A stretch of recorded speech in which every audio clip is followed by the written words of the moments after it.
बहुत बहुत धन्यवाद भाई साहब, आपका बहुमूल्य समय हम सबों को मिला। क्योंकि एनसीसी का बीएन मंडल विश्वविद्यालय में पूरे बिहार का कैंप भी लगा हुआ है। अब मैं कार्यक्रम के अंत में अध्यक्षीय भाषण के लिए मधेपुरा के नगर अध्यक्ष डॉक्टर सुधांशु शेखर जी से आग्रह करते हैं कि आप आवें और अध्यक्षीय भाषण हम सबों के बीच रखने की कृपा करें।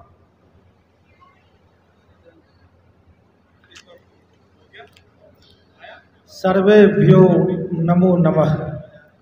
मैं सबों को प्रणाम करता हूं। आज के इस कार्यक्रम के उद्घाटनकर्ता सम्मानित कुलसचिव महोदय, हमारे महाविद्यालय के आदरणीय प्रधानाचार्य महोदय, पूर्व प्रधानाचार्य महोदय और हमारे परिषद से एवं हमारे आनुषंगिक संगठन से जितने भी हमारे वरिष्ठ कार्यकर्ता हैं, जो भी हमसे उम्र में बड़े हैं, मैं उन सबों को सादर प्रणाम करता हूं, उन सबों का चरण स्पर्श करता हूं, अभिनंदन करता हूं, वंदन करता हूं।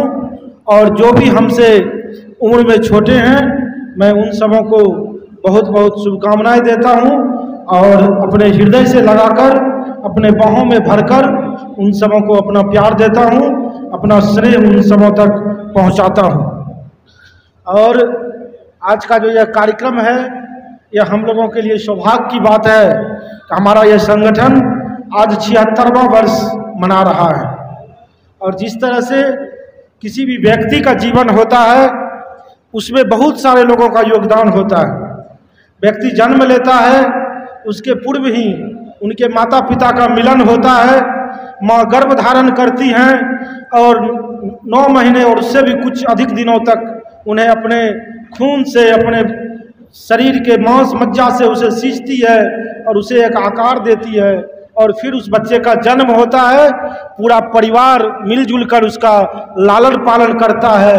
फिर विद्यालय में और समाज में उसकी पढ़ाई लिखाई होती है, वह फिर आगे बढ़ता है और आगे चलकर वह कोई बड़ा अधिकारी बनता है, कोई प्राध्यापक बनता है, कोई प्रधानमंत्री बनता है, अलग अलग दायित्व में जाता है। उसी तरह से संगठन का भी एक जीवन होता है। हमारा ये संगठन आज हम सभी गर्व से कह रहे हैं कि दुनिया का सबसे बड़ा संगठन है, लेकिन इस संगठन को भी हमारे किसी मनीषी ने एक दिन सोचा होगा, अब उनके मन में इस संगठन का एक बीज बपन हुआ होगा कि एक संगठन चाहिए जो कि राष्ट्रवाद के विचारों को लेकर, जो कि ज्ञानशील एवं एकता के मूल्यों को लेकर आगे बढ़े। तो आज अगर हम 76वां वर्ष मना रहे हैं, तो मैं सबसे पहले अपने उन पुरखों को याद करना चाहता हूं जिन्होंने सोचा इस संगठन के बारे में। उसके बाद मैं याद करना चाहता हूं जिन्होंने इस संगठन की स्थापना की और आज इस मुकाम तक लेकर आए। मैं उन सबों के प्रति, जो हमारे पुराने, हमारे जो वरिष्ठ साथी, जो आज बहुत लोग आज हमारे बीच नहीं हैं, चाहे वो देश स्तर पर उन्होंने कार्य किया हो, प्रांत स्तर पर कार्य किया हो या हमारे मधेपुरा नगर के लिए कार्य किया हो, मैं उन सबों के प्रति अपनी कृतज्ञता ज्ञापित करता हूं और मैं आप सबों की ओर से उन्हें नमन करना चाहता हूं। और मैं यह स्वीकार करता हूं कि आज हम जो कुछ भी हैं, उन्हीं के त्याग, तपस्या, परिश्रम एवं समर्पण के कारण है। इसलिए हम सबों को हमेशा उन सबों के प्रति अपनी कृतज्ञता ज्ञापित करनी चाहिए और उनके योगदान को कभी भी भूलना नहीं चाहिए। और मैं हमेशा आप सबों से, कई बैठकों में मैंने कहा है आप सबों से कि जब संगठन का विपरीत काल होता है, उस समय कोई बड़ी बात नहीं होती है संगठन को आगे बढ़ाना। उस समय तो सभी कार्यकर्ता संघर्ष करते हैं, लेकिन जब संगठन ऊंचाइयों पर पहुंचता है, जब वो विश्व का सबसे बड़ा संगठन बन जाता है, जब उसकी सत्ता में भागीदारी कहीं न कहीं दिखने लगती है, वह सबसे चुनौतीपूर्ण समय होता है। और वैसे समय में संगठन को शीर्ष पर बनाए रखना, उसके कार्यकलापों को आगे बढ़ाना, वो सबसे बड़ी चुनौती होती है। इसलिए मैं अपने सभी साथियों से अनुरोध करूंगा कि यह जो समय है, इस समय को आप न केवल संघर्ष में बल्कि रचनात्मक कार्यों में भी, सृजन के कार्यों में भी लगाएं।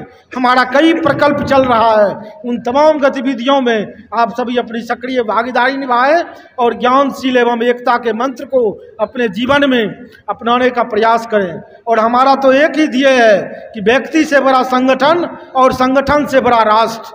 तो जो कुछ भी आप करें, आपके ध्यान में यह बात होनी चाहिए कि हमारे इस कदम से हमारे देश का क्या हित होने जा रहा है, क्या मैं जो कुछ करने जा रहा हूँ उससे हमारे देश के आम जनमानस का क्या लाभ होने जा रहा है, उसे ही ध्यान में रख करके आप सभी और हम सभी मिलकर काम करेंगे तो मुझे विश्वास है आने वाले दिनों में हमारा यह संगठन और भी आगे बढ़ेगा और इसके माध्यम से हम सबों का भी विकास होगा और इस राष्ट्र का भी, हमारे समाज का भी विकास होगा।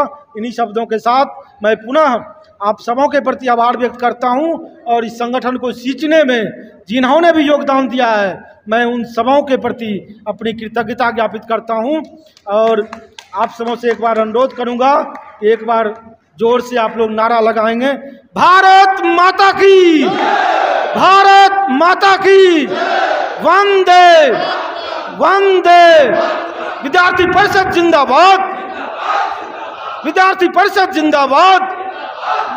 आवाज दो, नहीं लग रहा है कि एक है, थोड़ा जोर से आवाज दो, आवाज दो। बहुत बहुत धन्यवाद। पुनः भारत माता और विवेकानंद जी को मैं सादर प्रणाम करता हूँ।